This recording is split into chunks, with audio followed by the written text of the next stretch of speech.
Hello बच्चों। तो हमारा कंप्यूटर का ये सेकंड वीडियो है और हम लोग आगे बढ़ेंगे example of convergence of technology. और मैं उम्मीद करता हूँ कि मेरे वीडियो से आप लोग बहुत ही मतलब रिवीजन कर रहे होंगे और बहुत आप लोग को फ़ायदा हो रहा होगा। तो इसी उम्मीद के साथ मैं अपना अगला वीडियो स्टार्ट करता हूँ और मुझे पूरा यकीन है कि आप लोग घर पे पढ़ाई कर रहे हैं। तो ठीक है, हम लोग नेक्स्ट वीडियो स्टार्ट करते हैं example of convergence of technology से। ठीक है, तो मैं वीडियो बंद कर रहा हूँ, मतलब इमेज बंद कर रहा हूँ और सीधा चलते हैं स्लाइड की ओर। ओके, तो नेक्स्ट हमारा example of convergence of technology. तो some examples. Smartphones are an excellent example of convergence of technology या technology convergence, as they provide the functions of different technology like telephone, camera, gaming, audio video player, webcasting, audio video conferencing, internet streaming, etc. in one product। मतलब mobile एक ऐसा powerful tool है, specially हमारा smartphone जिसमें आप लोग अपना video देख रहे हैं, जिसमें मैं अपना वीडियो रिकॉर्ड कर रहा हूँ। एक इतना पावरफुल टूल है, इतना पावरफुल टूल है जिसका आप लोग इमेजिनेशन भी नहीं कर सकते। मतलब इसमें क्या नहीं है, हर चीज़ है लगभग। मतलब कैमरा है, गेमिंग है, ऑडियो वीडियो प्लेयर है, वेब कास्टिंग है, ऑडियो वीडियो कॉन्फ्रेंसिंग कर सकते हैं, इसमें इंटरनेट स्ट्रीमिंग कर सकते हैं। तो क्या हुआ, एक ही ये एग्जांपल हुआ वीडियो सॉरी टेक्नोलॉजी कन्वर्जेंस का। Other example of convergence of technology are VoIP। VoIP का क्या होता है, full form voice over IP. Voice over IP मतलब हमारे आईपी के थ्रू वॉइस का ट्रांसफ़र होता है। नेक्स्ट है हमारा स्मार्ट टीवी। एक तो सिंपल जो ऑर्डिनरी टीवी हमारे घर पे है सो तो है ही, उसके अलावा फिर क्या होता है स्मार्ट टीवी। आजकल मतलब टीवी में डायरेक्ट हम लोग इंटरनेट प्ले कर सकते हैं, मतलब इंटरनेट से ही टीवी में वीडियो स्ट्रीमिंग भी कर सकते हैं। तो हो सकता है स्मार्ट टीवी। फिर क्या है मोबाइल टीवी, ऐसा टीवी जो जो वायरलेस हो, इधर उधर हम लोग उसको लेकर घूम सकते हैं, कहीं भी उसको सेट कर सकते हैं। तो होता है मोबाइल टीवी। मोबाइल का मतलब ही होता है इधर उधर घूम सकते हैं, उसको लेकर के घूमने वाला। जैसे मोबाइल फ़ोन इधर उधर लेकर घूम सकते हैं, बात कर सकते हैं। ऑटोमोबाइल भी वही हुआ जो इधर उधर अपने आप मूव करे। मोबाइल का मतलब मूवमेंट। नेक्स्ट है overview of communication technology. Communication technology are those technology that aid in fast speedy. Aid means होता है हेल्प, AID एड। एक होता है ADD एड, यहाँ पे है AID aid. Aid means help. तो बोला communication technology are those technologies that aid in fast और speedy and secure communication among people from any part of the world.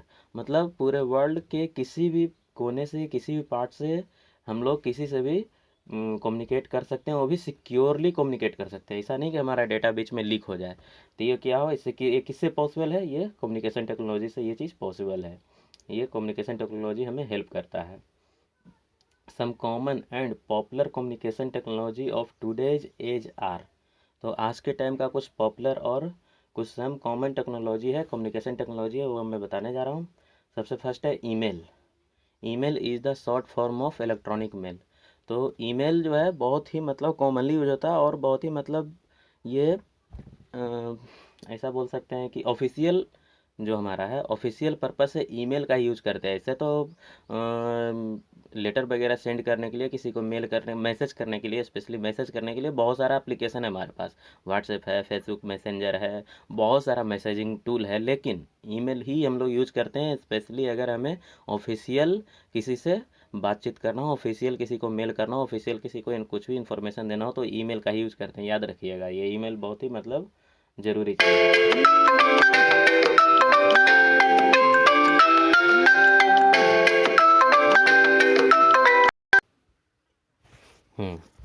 तो सॉरी, ये कॉल आ गया था, सर का ही कॉल आ गया था, तो कोई बात नहीं, हम लोग आगे बढ़ते हैं। Email. Email is the short form of electronic mail. Email के बारे में शायद हम बता चुके हैं। ये ऑफिशियल वर्क के लिए, ऑफिशियल पर्पज़ के लिए ज़्यादा यूज़ किया जाता है। It refer to the message send from one computer to another computer over the internet और द कम्युनिकेशन टेक्नोलॉजी। मतलब ईमेल जो है एक कंप्यूटर से दूसरे कंप्यूटर में और वर्ल्ड के किसी भी कॉर्नर में सेंड हम लोग कर सकते हैं ईमेल। उसका लेंथ उंथ का कोई फिक्स नहीं रहता, उसका लेंथ कितना भी हो सकता है।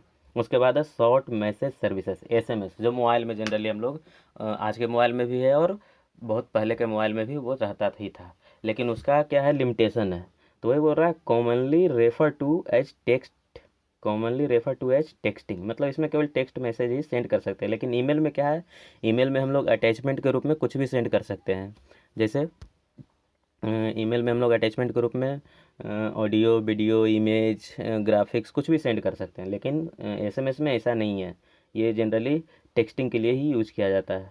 With an SMS you can send a message, you can send and message, you can send a message of up to 160 character to another device. Longer message will automatically will split up into several part. अब जैसे ही मान लिया आप message type कर रहे हैं, mobile में message type कर रहे हैं, टाइप कर रहे हैं 160 कैरेक्टर्स, जैसे ही वो ज़्यादा होगा तो वो 2 मैसेज में, 3 मैसेज में क्या होगा, स्प्लिट हो जाएगा। मतलब 160 का मल्टीपल में रहेगा। 160 से जैसे ही ज़्यादा हुआ फिर वो स्प्लिट हो जाएगा, फिर 160 से ज़्यादा अगला मैसेज हुआ तो भी स्प्लिट हो जाएगा। तो मतलब ये क्या हुआ, इसका लिमिटेशन हुआ, ये इसका लिमिटेशन है। longer message will be automatically split into the several parts. Most cell phones service provider support these types of text message. Next है वीडियो कॉन्फ्रेंसिंग। तो हम लोग ये देख क्या रहे हैं, ईमेल, शॉर्ट मैसेज या एसएमएस, वीडियो कॉन्फ्रेंसिंग, ये सब क्या किसका एग्जांपल है, कम्युनिकेशन टेक्नोलॉजी का। इसका एग्जांपल है कम्युनिकेशन टेक्नोलॉजी, याद रखना है। तो नेक्स्ट हमारा है video conferencing. Video conferencing and chat services. A video conferencing या video conference refer to a live visual communication between 2 और मोर पीपल। मतलब वीडियो कॉन्फ्रेंसिंग क्या होता है, जैसे ऑडियो कॉलिंग होता है या वीडियो कॉलिंग होता है, तो वीडियो कॉन्फ्रेंसिंग में क्या होता है, वीडियो कॉलिंग की ही तरह होता है, लेकिन उसमें क्या होता है, 2 से जो या उससे ज़्यादा लोग एक साथ आपस में कनेक्ट करते हैं और हर किसी के, मान लिया 4 लोग कनेक्ट किए वीडियो कॉलिंग के थ्रू, तो चारों का इमेज चारों के मोबाइल पे क्या होता है, दिखते रहता है। हर किसी का इमेज हर किसी के मोबाइल पे दिखता है और एक दूसरे का लोग आवाज़ सुनते हैं, बात करते हैं। खास करके इस लॉकडाउन में लोग क्या कर रहे हैं, बहुत ही ज़्यादा वीडियो कॉन्फ्रेंसिंग करके एक दूसरे से, अपने दोस्त लोग से बात कर रहे हैं। मैं भी करते रहता हूँ बराबर, मेरे भी कई दोस्त मुझसे बात करते हैं और बहुत सारे, और वो भी एक बार में एक दोस्त नहीं, 4-5 लोग कॉल करते ही हम लोग बात करते रहते हैं। क्या करेंगे, इस लॉकडाउन में कुछ काम है नहीं, सब बैठा है अपने घर पे। तो ये हो गया video conferencing. There are many video conferencing tools available today such as Skype। स्काइपी एक बहुत ही मतलब यूजफुल या बहुत ही पावरफुल वीडियो कॉन्फ्रेंसिंग का एक टूल है, या इसको बहुत ही पॉपुलर बोल सकते हैं। जूम एप्लीकेशन आजकल चल रहा है, इस पर थोड़ा विवाद भी चला था कि ये क्या करता है, हमारे डेटा को स्टील करके और अपने सर्वर पे सेंड करता है। तो इसलिए गवर्नमेंट इसको क्या किया था, ऑफिशियल पर्पज़ के लिए इसको बैन कर रखा था कि ऑफिशियल पर्पज़ के लिए आप जूम यूज़ नहीं कर सकते। नेक्स्ट हमारा व्हाट्सएप पे वीडियो कॉलिंग या वीडियो कॉन्फ्रेंसिंग होता है। नेक्स्ट है ब्लॉग एंड विकिस। तो ब्लॉगिंग क्या होता है, ब्लॉग, तो आप लोग क्लास 7th में ब्लॉग के बारे में हम पढ़ाए हैं, क्लास 7 वालों के। अब आप लोग तो क्लास 7 में आप लोग को पढ़ाया नहीं हूँ, तो ठीक है। ब्लॉग क्या होता है, एक अपना पर्सनल डायरी जो हम लोग लिखते हैं ना, या कोई भी पर्सनल डायरी जो लिखता है, उसी को अगर इंटरनेट पे अगर लिखना चाहे, कि हम जो भी अपना पर्सनल डायरी लिख रहे हैं वो हम इंटरनेट पे लिखें, और जो भी जिसको भी हम चाहें, या फिर पब्लिकली, या तो हम चाहें जो सेलेक्टेड लोगों को वो मेरा ब्लॉग पढ़ सके, या फिर पब्लिकली कोई भी पढ़ सके, तो उसी को मतलब ऑनलाइन डिक्शनरी लिखना ही क्या कहलाता है, ब्लॉगिंग करना कहलाता है। और जो उस ब्लॉग को लिखता है उसको बोलते हैं ब्लॉगर। अब ब्लॉग लिखने का काम क्या कहलाता है, ब्लॉगिंग। तो ये भी एक तरह का क्या होगा, कम्युनिकेशन टेक्नोलॉजी या कम्युनिकेशन हो गया, ऑनलाइन कम्युनिकेशन। फिर क्या है, माइक्रो ब्लॉगिंग। तो एक तो ब्लॉग हो गया जिसका लेंथ कुछ भी हो सकता है, इन्फिनाइट, उसका लेंथ का कोई ये नहीं है। हालांकि इन्फिनाइट तो कुछ होता ही नहीं है, ऐसा भूल में मत रहना है हम लोग को कि इन्फिनाइट कुछ होता है, लेकिन मतलब इसका लिमिट बहुत बहुत ज़्यादा रहता है जनरली। तो इसीलिए फिर क्या आया, माइक्रो ब्लॉगिंग। तो माइक्रो ब्लॉगिंग में क्या होता है, उसका फिर कुछ कैरेक्टर लिमिटेड होता है। जैसे एग्जांपल है माइक्रो ब्लॉगिंग का हमारा क्या, ट्विटर, उसमें कुछ मतलब लिमिटेड कैरेक्टर हम लोग लिख सकते हैं, टाइप कर सकते हैं और उसे पोस्ट कर सकते हैं ऑनलाइन। तो ये हमारा हो गया micro blogging. Micro blogging refer to a combination of blogging and instant messaging. मतलब माइक्रो ब्लॉगिंग क्या है, इंस्टेंट मैसेजिंग और माइक्रो ब्लॉगिंग जो है इंस्टेंट मैसेजिंग एंड ब्लॉगिंग का एक कंबाइंड रूप है। Messaging that allow the user to create short message to post and be shared with an audience online like Twitters. Next हमारा document and calendar sharing services. Next क्या है, document and calendar sharing services. जो भी document हम बनाए उसको share करना, calendar मतलब कोई भी इवेंट वगैरह है उसको शेयर करना। तो document and calendar sharing services, these are online tools that allow for the creation and sharing of documents and calendar. मतलब जो भी हमारा डॉक्यूमेंट क्रिएट किया उसको शेयर करने के लिए हम लोग किसका यूज़ करते हैं, तो हम लोग यूज़ करते हैं document and calendar sharing services का। जैसे गूगल डॉक हो गया या फिर वन ड्राइव हो गया, ये सब क्या है, ऑनलाइन डॉक्यूमेंट से शेयर करने के लिए हम लोग यूज़ में लाते हैं। नेक्स्ट हमारा है व्हाट इज कंप्यूटर। तो ये तो हम लोग अभी तक क्या क्या समझे, एक बार समराइज कर लेते हैं अपने चैप्टर को। क्या क्या अभी तक फर्स्ट वीडियो में और इस वीडियो में हम लोग क्या क्या देखें अभी तक, वो देख लेते हैं। तो फर्स्ट वीडियो हम देखे थे कंप्यूटर्स एंड अस, मतलब कंप्यूटर और हम लोग के बीच में कंप्यूटर का क्या योगदान है हमारे जीवन में, हमारे लाइफ में क्या उसका प्रभाव है, इम्पैक्ट है, वो हम लोग देखें। जैसे ऑनलाइन बिल पे करना, ऑनलाइन वीडियो गेम खेलना, ऑनलाइन मीटिंग करना, ये सब सारा क्या है हमारे लाइफ में बहुत बड़ा इम्पैक्ट है। उसके बाद क्या है कम्युनिकेशन टेक्नोलॉजी, अभी सबसे लास्ट में वही हम लोग पढ़े हैं। अब नेक्स्ट देखते हैं व्हाट इज़ कंप्यूटर, मतलब कंप्यूटर क्या है। फिर भी कंप्यूटर को तो हम लोग पहले से जान ही चुके हैं, पहले से जानते हैं, पिछले क्लास से हम लोग पढ़ते आ रहे हैं, तो भी एक बार मैं बता देता हूँ। In general term, a computer is a group of electronic device. In general term, a computer is a group of electronic devices used to process data. मतलब किस लिए यूज किया जाता है, डेटा को प्रोसेस करने के लिए। और it can also be said that a computer is an electronic device that can perform a variety of operation in accordance with a set of instruction called program। मतलब computer एक ऐसा electronic device है जो हमारे task को करता है। हमारे टास्क को कैसे करता है, जो हम इंस्ट्रक्शन उसको देते हैं उसी के अकॉर्डिंग करता है। तो in short, a computer is an electronic device that can perform a variety of operation according to a set of instruction called program. तो यहाँ पे प्रोग्राम का भी डिफिनीसन हो गया और व्हाट इज कंप्यूटर, कंप्यूटर का भी डिफिनीसन हो गया। अब कंप्यूटर का बेसिकली कितने पार्ट होते हैं, 4 पार्ट्स। कौन कौन सा, हार्डवेयर, कंप्यूटर हार्डवेयर 4 पार्ट में कैटेगराइज किया गया है। इसे तो बेसिकली कंप्यूटर का 2 पार्ट है, हार्डवेयर एंड सॉफ्टवेयर, लेकिन उसका हार्डवेयर जो पार्ट है वो फिर 2 पार्ट में, सॉरी 4 पार्ट में कैटेगराइज किया गया है। कौन कौन सा, इनपुट यूनिट या इनपुट डिवाइस, आउटपुट डिवाइसेस और मेमोरी डिवाइसेस, या उसी को स्टोरेज डिवाइस भी बोलते हैं, या स्टोरेज यूनिट। और फिर क्या है, एक प्रोसेसिंग यूनिट। ये हो गया हार्डवेयर का पार्ट। अब नेक्स्ट देखते हैं आगे, फिर नेक्स्ट चैप्टर में हार्डवेयर को डिटेल में पढ़ेंगे, घबराने का जरूरत नहीं है। A computer can be thought of a combination of hardware and software. A computer क्या है, एक हार्डवेयर और सॉफ्टवेयर का कॉम्बिनेशन है, and hardware and software which transform some data into information. जो डेटा को क्या करता है, इंफॉर्मेशन में ट्रांसफॉर्म करता है। तो डेटा को इंफॉर्मेशन में ट्रांसफॉर्म करता क्यों है, डेटा क्या है, इंफॉर्मेशन क्या है, तो data is the raw fact, data is the raw fact with meaningless, जिसका कोई मीनिंग नहीं होता, और information is a meaningful data.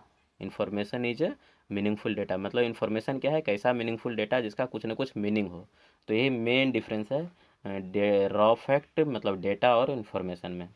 तो कंप्यूटर क्या करता है, डेटा इंटर करते हैं उसमें, मतलब डेटा को एज ए इनपुट लेता है, उसको प्रोसेसिंग करता है और आउटपुट प्रोवाइड करता है। तो मतलब यहाँ पर फिर ये समझने वाला बात है कि हमारा कंप्यूटर है वो 3 स्टेप पे वर्क करता है, input, processing and output, input, processing and output. चलिए ठीक है, तो ये मैं बता रहा था। Late us learn what these term means, मतलब इस टर्म का क्या मतलब। तो हम लोग देख रहे हैं, let us learn what this term means. Hardware, सबसे पहले देखते हैं hardware. It refer to the physical part of a computer, the one that you can touch. मतलब hardware is a physical part that which we can touch और see. Example keyboard, mouse, monitor, जो भी hardware part आप जो देख सकते हैं, छू सकते हैं, वो सब क्या है, हार्डवेयर कहलाता है। या जो भी फिजिकल पार्ट, हार्डवेयर तो है ही, हार्डवेयर का तो डेफिनेशन ही पढ़ रहे हैं। Next software, it refer to the instruction और program that tell the computer what to do. To understand the difference between the hardware and software. तो पहले देखते हैं इट, फिर से देखते हैं, it refer to the instruction, ये क्या है, सॉफ्टवेयर क्या है, एक ऐसा इंस्ट्रक्शन जो कंप्यूटर को ये बताता है कि कोई भी काम कैसे करना है, कोई भी काम कैसे करना है, how to do and what to do, क्या करना है और कैसे करना है। और जो हमारा सॉफ्टवेयर है उसको, उसी को बोलते हैं set of instruction, set of instruction या सेट ऑफ प्रोग्राम भी बोलते हैं। एक्चुअली सेट ऑफ प्रोग्राम ही होता है, प्रोग्राम का डिफिनेशन होता है सेट ऑफ इंस्ट्रक्शन। इंस्ट्रक्शन क्या होता है, तो इंस्ट्रक्शन जो हम लोग कोड लिखते हैं, सेट ऑफ कोड या combination of code, line by line code लिखते हैं। आप लोग बहुत सारे प्रोग्रामिंग लैंग्वेज में पढ़े होंगे, जैसे क्यू बेसिक, और भी है बहुत सारा प्रोग्रामिंग लैंग्वेज आप लोग को पढ़ाया गया है। Basic basic programming language Q basic था, और एक क्या था मैं भूल रहा हूँ। चलिए ठीक है, क्यू बेसिक तो पढ़े ही होंगे। तो अब डिफरेंस क्या है, और एक और बात समझ लीजिए, software is an intangible part. Intangible part means जिसे हम टच नहीं कर सकते। अब अंडरस्टैंड मतलब समझते हैं कि हार्डवेयर और सॉफ्टवेयर में क्या डिफरेंस है। To understand the difference between the hardware and software, consider CD storing song or game. The CD which you can touch is an example of hardware. एक CD जिसमें आप गेम या कोई song store करते हैं, तो CD जिसे आप टच कर सकते हैं, देख सकते हैं, वो क्या हो गया, हार्डवेयर। और उसके अंदर जो डेटा स्टोर्ड है, data means song, video, audio और गेम, वीडियो गेम वगैरह सब जो उसमें स्टोर है, वो क्या, किसका एग्जाम्पल हो गया, वो एग्जाम्पल हो गया सॉफ्टवेयर का। Without software the computer will not work. बिना सॉफ्टवेयर के कंप्यूटर हमारा वर्क नहीं कर सकता। डेटा अभी हम बता चुके थे, फिर देखिए उसका definition, unprocessed raw fact and figure are data. Unprocessed raw fact and figure are data, मतलब जिसका कोई मीनिंग नहीं निकलता। एग्जाम्पल, ए नेम, कोई भी एक नाम, राम, सोहन, मोहन, गीता, सीता, जो भी है, एक नाम है। सम मार्क्स, कुछ मार्क्स है, 72%, 80%, 90%, समथिंग, कुछ भी, एनीथिंग। एंड ईयर, लेट्स 2015, 2018, 2020, अभी चल रहा है 2020। It refer to the data, और ये क्या बताता है, ये डेटा है, कोई भी डेटा है, एक नाम है, उसका परसेंटेज है, उसका परसेंटेज ये नहीं बताया गया है, बस नाम दिया गया, कुछ परसेंटेज दिया गया, कुछ ईयर दिया गया है। अब इन्फॉर्मेशन में क्या है, it refer to the processed data that is meaningful. Processed data जिसका क्या है, कुछ ना कुछ मतलब होता है। एवं data can be converted into information as Ramu who passed in 2015 secure 22.5%। तो अब क्या हो गया, इसको एक अच्छे से अरेंज करके, कुछ प्रोसेसिंग करके जब इसको लिखते हैं या किसी को कुछ बताते हैं, तो ये हमारा बन जाता है इन्फॉर्मेशन। ठीक है। नेक्स्ट है function of computer, functioning of computer. तो फंक्शनिंग ऑफ कंप्यूटर में क्या देखते हैं, before we start discussing the functioning of a computer let us understand the way we function.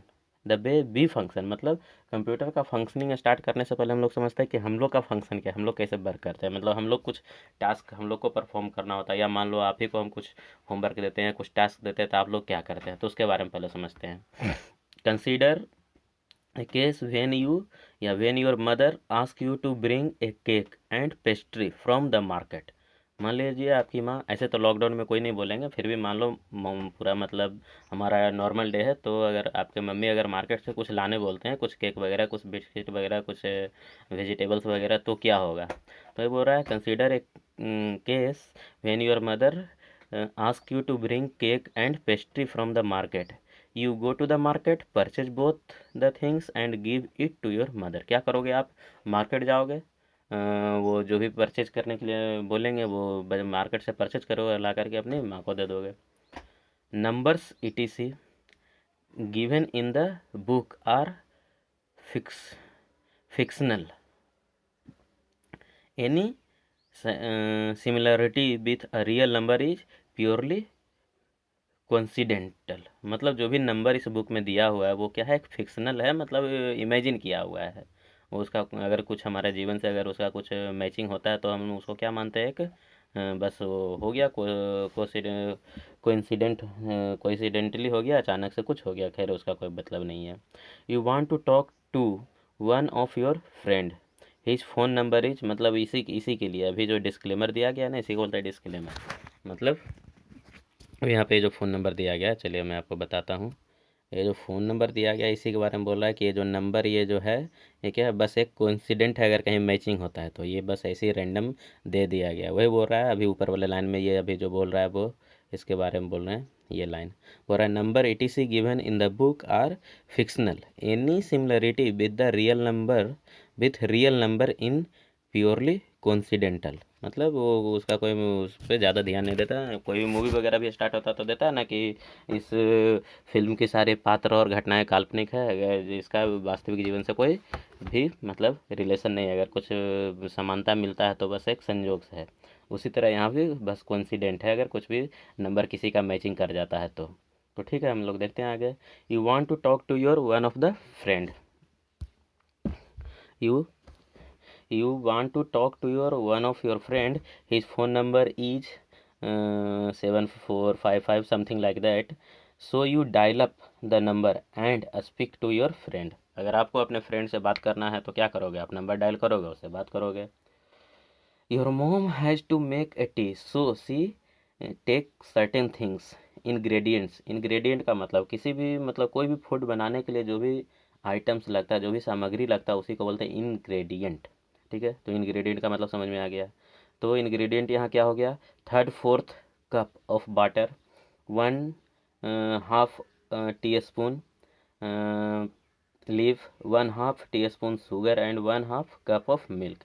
She make the tea by following certain steps like boiling water, adding tea leaves, sugar and milk। Finally you get the prepared tea। तो ये क्या हो गया, एक process हो गया। तो ये सारा प्रोसेस ऊपर का हम लोग पढ़ चुके हैं, समझ चुके हैं। अब देखते हैं आगे। Above example illustrate the way be human being functions, consider all 3 examples, there is something common in them. मतलब ऊपर का जितना भी एग्जाम्पल है उसमें कुछ चीज़ें कॉमन है। क्या कॉमन है देखते हैं। In all the examples, certain things were needed to work upon. The actual work was then carried out accordingly, and finally the result was obtained। Following table explain here। यहाँ पे एक table है, ये table को explain किया गया है। आपको टेबल को देखना है और समझने का कोशिश करना है, अभी हम क्या क्या इसको बताएं, इसका एक्सप्लेनेशन यहीं पर है। तो क्या क्या है, input, process and output in the task perform. तो एग्जांपल फर्स्ट एग्जांपल में क्या था, mummies order of purchasing cake and pastry. तो इनपुट में क्या हुआ, मम्मी ऑर्डर किए, तो उसमें आप क्या किए, गोइंग टू बाजार एंड परचेजिंग, मार्केट गए, गोइंग टू मार्केट और गोइंग टू बाजार एंड परचेजिंग, परचेज किए। आउटपुट में क्या आएगा, परचेज्ड केक एंड पेस्ट्री। तो आउटपुट में क्या आया, जो परचेज किए थे वो ला के आउटपुट में माँ को दिए। सेकेंड में क्या हुआ, you're desired to make a phone call at the given number, making phone call. Processing में क्या हो गया, मेकिंग फ़ोन कॉल। आउटपुट में क्या हो गया, चैट विथ योर फ्रेंड। जैसे ही हमारा फ़ोन लाइन कनेक्ट हुआ हमारे फ्रेंड से तो क्या होगा, वहाँ पर टॉकिंग स्टार्ट हो गया, चैटिंग स्टार्ट हो गया। थर्ड एग्जांपल में क्या है, making a cup of T with given ingredient. तो ये सारा हमारा इंग्रेडिएंट क्या हो गया, इनपुट का काम हो गया। अब इस इंग्रेडिएंट के हेल्प से हमारा टी का बनाने का प्रोसेस, ये क्या हो गया, प्रोसेसिंग का काम। और जब प्रिपेयर्ड टी हमें मिला तो वो क्या हो गया, हमारा रिजल्ट यानी आउटपुट। तो ठीक है, इस तरह से हमारा वीडियो भी अच्छा खासा हो गया है, लगभग 25 मिनट का होने जा रहा है। तो ठीक है, अब इस तरह से हम वीडियो को अब एंड करते हैं। और फिर वही होमवर्क क्या है, make a short notes on this video, remember important points, revise this video again. At least video को तो 2 बार तो आप लोग को देखना ही है, एटलीस्ट 2 बार। अगर इच्छा है तो 3 बार भी देखिए, 4 बार देखिए, लेकिन कम से कम 2 बार देखना, उससे कम नहीं।